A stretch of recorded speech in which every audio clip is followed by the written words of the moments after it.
A call for austerity from the Prime Minister amid global uncertainty has triggered concern among jewelers across the country.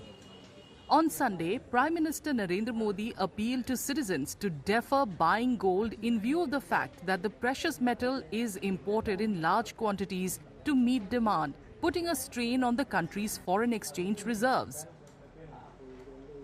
Jewelers across the country point out that Indians buy gold not just for its glitter, but also because of a deep emotional and social association with the yellow metal. जिन्होंने शादी के लिए लेना है, घर में शादी है, बेटी को देना है, तो हमारे कस्टम्स ऐसे हैं, तो they people would be buying. तो पीएम मोदी जी ने ठीक है अपने हिसाब से दिया था, देश की इकोनॉमी के हिसाब से, कि वो हमारा जो फॉरेन एक्सचेंज है बाहर नहीं जाए. बट इंडियन सोसाइटी वो तो गोल्ड बाय करेगी. ठीक है, would not make that much an impact, but certainly coming from head of the state, it would impact. Others say it is unfair to single out the jewelry sector and argue that if austerity measures are to be adopted, they should apply across industries.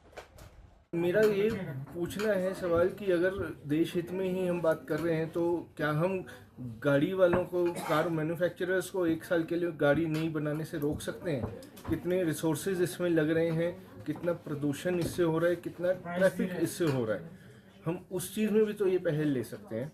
सोने ने आज दिन तक देश का हित ही किया है. भले ही हमारा फॉरेक्स इसमें काफ़ी ज़्यादा जाता है, वेस्ट होता है, आउटफ्लो काफ़ी ज़्यादा है हमारी, बट अल्टीमेटली गोल्ड ने हिंदुस्तान को कई दफ़ा बचाया है.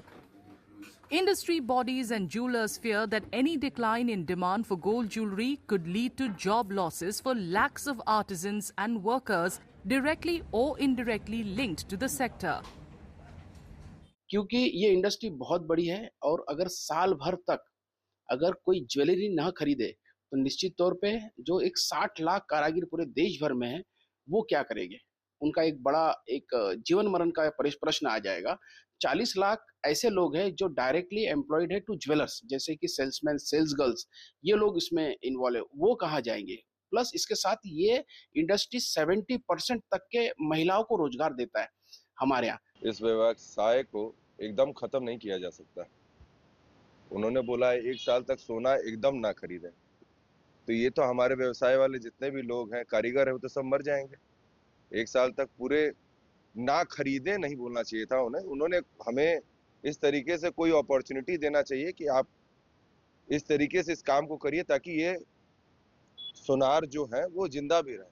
और सोनार थोड़े मोड़े नहीं है इस देश में, अच्छा खासा जीएसटी सरकार को जाता है उससे. तो इस तरीके से बोलना मुझे सही नहीं लगता. India is the world's second largest consumer of gold after China, with demand largely driven by the jewelry sector. Traditionally seen as a safe haven asset during periods of geopolitical uncertainty, gold demand in India tends to surge when global risks rise.